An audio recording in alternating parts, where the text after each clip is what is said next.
Hi everyone, I thought I would make another video of my January book haul. I have a slight problem, and I think I'll be after all of my books arrive from Book Depository that I've also ordered. I may be putting myself on a book buying ban because I've gone a little crazy. Basically with just seeing bargains and I need them, and watching everybody's Christmas book hauls. I've gone a little crazy. So what I might do is I'll start with my books that I've gotten from my local library book sale. First up is The Beach by Alex Garland. I've actually already read this before, but I didn't own a copy, and I kind of like to collect the Penguin books, so why not? And it was only $1, so how could I say no, really? Next up is, it's a double little thing, Dream Bride and Dream Grood by Grood! I digress. By Susan Mallory. I haven't actually read these ones before, but I quite enjoy her writing. She's very funny, and I just get a good laugh out of her, basically, so I thought, why not? Next up is The Jungle Book by Rudyard Kipling. It's actually one of the ones that's on the 1001 children's book to read before you grow up, so I thought that's perfect, and I'm pretty sure that this is actually the copy that I donated to the library at the middle of last year when I went on my I must clean my house, I have too much things, I will donate this to work. So that worked out well. Next up is The Prophet by Khalil Gibran. I don't really know much at all about this. I just know it's supposed to be a really awesome book. It's got illustrations. Oh.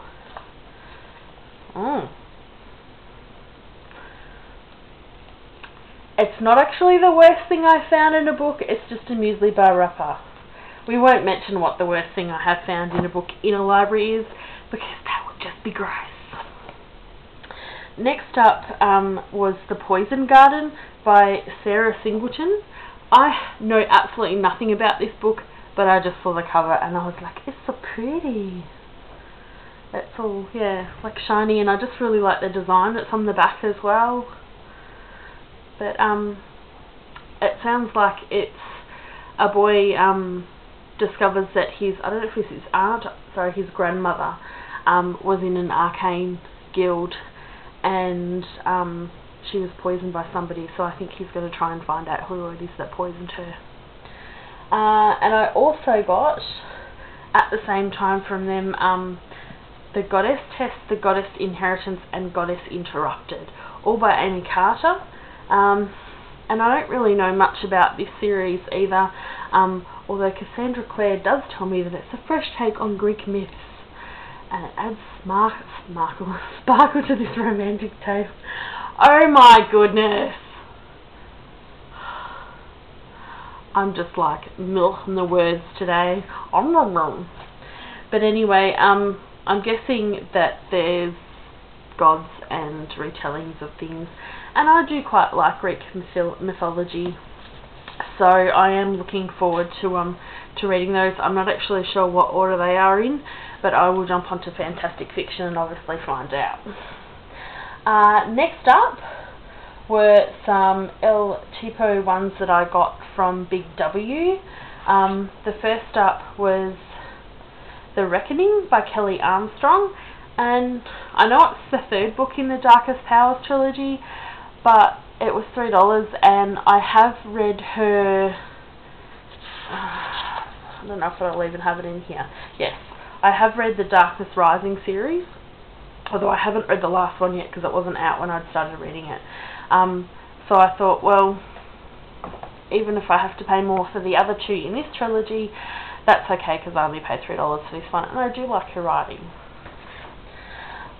Next up were a couple just off the, it's like $3 table. First up was Circle of Fire by Kerry Arthur. She's actually an Australian writer. This is part of her Damask Circle trilogy.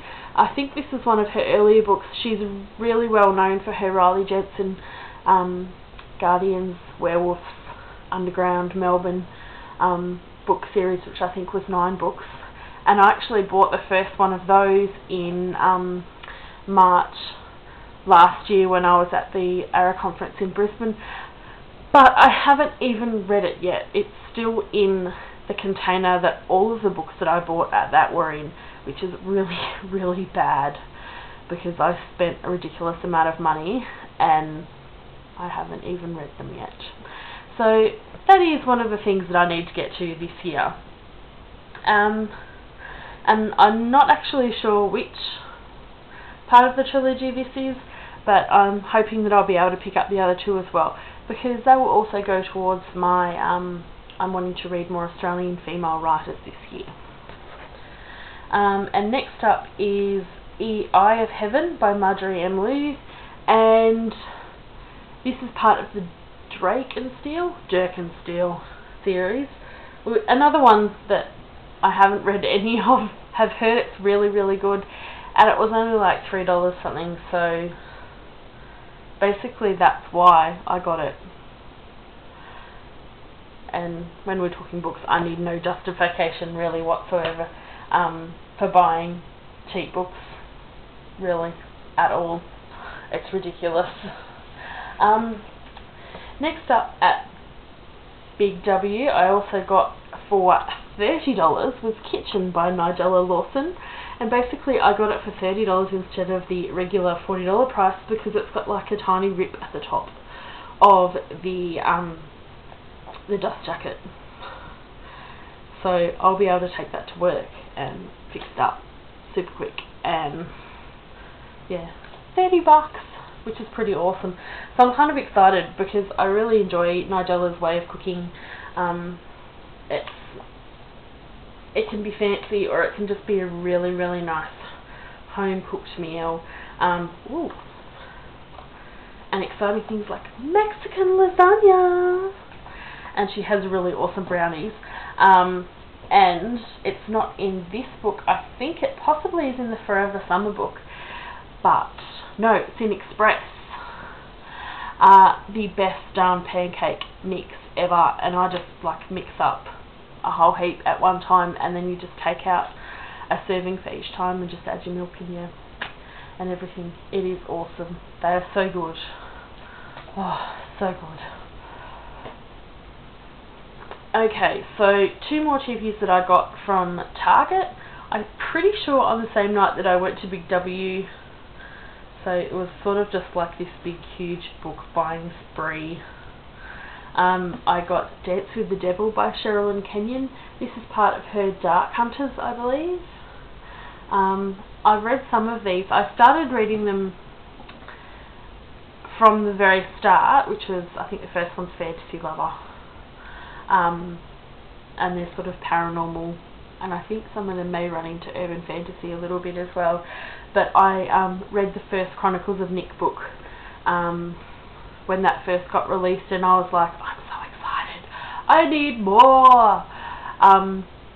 And so I started reading her Dark Hunter series, and you do see a little bit of Nick pop up in that because he's an adult at that time. But I sort of came back, and I was reading those when I was overseas, and I came back and I sort of forgot to finish the series off, which is really silly.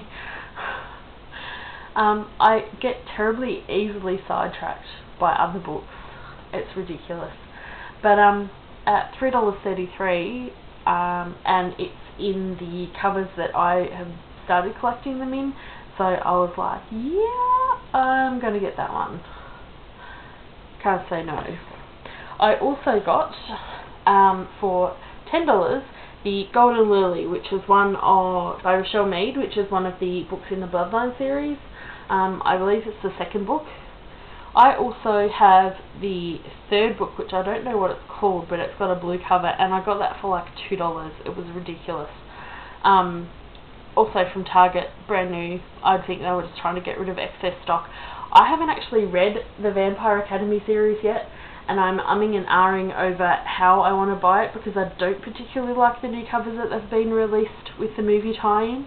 I prefer the older covers, and they certainly would match nicer with these ones. So I sort of need to make a decision about that, because sooner or later you're not going to be able to get the original covers that they were printed of, I'm sure. But at the moment they're still on Book Depository, which is good.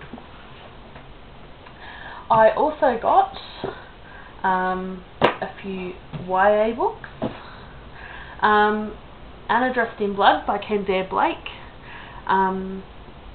I've been looking at this for ages, thinking, I'd like to read it.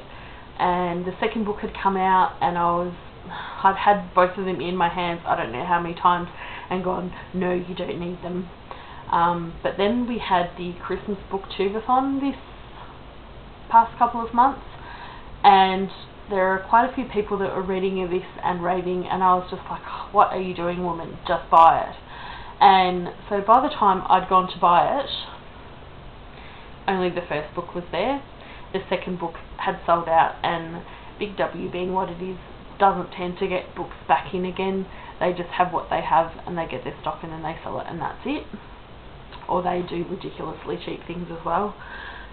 So I'll have to pick up the next one from Book Depository, but I am glad that I finally bought it. Next up was one that I'd also been looking at for ages, which was Deadlands by Lily Hearn. And I do like the little tagline of everything's better with zombies, not. But I love zombies. It's one of my favourite genres in books and in movies and TVs as well. I'm a huge zombie fan. The other thing that I liked about this too was that it was set in Cape Town. A lot of the time, yeah, things are either set in America or they're set in the UK. So I just thought it was nice to have a book that wasn't set there, and you know, Cape Town's as good as any. But I don't really know much about it apart from that it's got zombies, but that's okay. When I read it, I'll find out. Next up is The 100 by Cass Morgan. And this, I believe, is sort of like a little bit of a science fiction dystopian type book. There's, I think, no one has set foot on Earth in centuries until now, and basically the people that rule wherever they're living at the present time sends 100 people down to Earth, and they're all, as you can see at the top, liars, thieves, rebels and heroes. And I believe this is going to centre on 4 main characters. I don't know actually if this is a standalone or whether this is going to be a series. It's been out for a little while and I haven't seen any other books related to it, but I really don't know. And sort of beyond what I've read of the blurb, I don't really know much about it, and I haven't heard anybody talking about it either. So I guess we'll see how that goes. I just really like the cover. It's nice, it's crisp, it's white, it's clear, it's, yeah. And I'm looking forward to reading it. Next up, even though I don't love these covers, I got the Divergent trilogy. So that's Divergent. Was it Insurgent next? And then Allegiant? Yes. Like that. But last week on Pinterest, the third book was royally spoiled for me, and I'm super mega pissed about that at the moment. So I am probably not going to start reading them before the movie comes out. I don't mind spoilers, but when I'm not looking for a spoiler and something gets spoiled, I get cranky, so I'm just a bit, yeah, I'm like, whatever, over it, and don't particularly want to read the books at the moment. But hopefully I'll get over that, because before that I was really excited about reading the trilogy. And in the grand scheme of things, most of the time I do know what happens to characters, but I think, yeah, I just liked the fact that I didn't really know anything at all about the series, and well, now I know at least how it ends. I don't know anything happens in the middle, but yeah, we'll see how it goes. And lastly for this book haul is one, and I was very proud of myself because I had 4 books in my hand when I went, this is again to Big W, where I tend to buy most of my books, just because they have a fairly good selection and it's at a good price and it's open when I get back into town. Basically the local bookshop that's here is closed by the time I get into town, so I don't get to browse at all really there unless I get up early on a Saturday morning and go on the weekend. But I digress. So I ended up putting 3 books back, and I'm actually thinking, because I did put a lay-by on there when I got this first lot of books, that I'm actually going to end up lay-buying those again, maybe.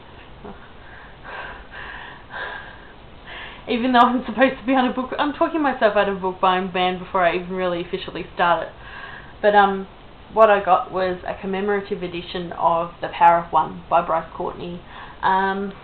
I read this book back in, I think it was Christmas 1992. My mum got me The Power of One and Tandia, and I inhaled those books like you would not believe. I basically got them and it was just, I was done for the, I think, and it didn't really take me that long to read them because it was basically, I'd wake up, I'd read pretty much all day, might go to the pool or whatever, and then it would be, I'm reading them again, and I'd be under the covers at night with a torch. They were that good, and I just really, really enjoyed them. But sadly, I've still got them, but they're unreadable because they were so thick and they were in paperback. Basically the whole centre of them split, and I did take them to work and try to repair them. I drilled them, but that was an interesting exercise in drilling because I had to drill from the top and then from the bottom as well because the books are so thick. So I couldn't actually, normally we sewed them a little bit tighter than what I did, but it was more about just keeping the pages in where they were supposed to be. So I thought, well, you know, why not celebrate with a new copy of The Power of One, beautiful hardback. I don't know whether or not they'll bring out Tandia as well, but hopefully they will. But yeah, I just, and I haven't actually read this book since the first time I read it. I don't know why, but I absolutely loved it when I first read it, so I'm going to definitely read this again this year. I don't know, it's weird because I really enjoyed Bryce Courtney's, those two, the ones set in Africa, and then I did try to read, I think it was Four Fires, and I just started it and couldn't finish it. I just did not like it at all. I did read Jessica, which I enjoyed, but yeah, I haven't actually read a lot more of Bryce Courtney's books, apart from the autobiography of his son, which was absolutely awesome, and I definitely recommend that one. And for, oh man, I can't believe I can't actually remember what it's called. I'm going to see if it is in here, because if it is, I'm going to tell you the title of it and tell you you need April Fool's Day. It is so sad, and I was bawling, and I read it after Power of One and Tandia, and oh my god, it was just a really, really good story about his son, and he has haemophilia, and he contracts HIV from a unclean blood sample, because back when, before they had all the regulations, I don't know whether or not they test, I don't think they tested, or they couldn't test for the HIV virus. So yeah, there was that. And that is basically my book haul for this time. I bought quite a few books from Book Depository after seeing people's videos, and I also put some stuff on lay-by as well, but I'm going to hold them off until February because not all of them are going to arrive in time for the end of January for this fall, so I thought, well, I'll just make another one in February. And then I really do think I'm going to have to cut myself off because that is just ridiculous. 2, 3, 4, 5, 6, 15, 16, 17, 18, 19, 20, 21 books. One's a cookbook, so we don't have to count that. That's still 20, and I've only read 2 of those. So that's pretty bad. Pretty bad, considering that I'd just bought like 14 others, you know, at the start of the month / end of the year for Christmas. But yeah, let me know if you've read any of the books at all, which ones you think that would be good to start with, if you've got any other recommendations, because you know, I could always pick them up from the local library. That's it for today. Thanks for watching. Bye!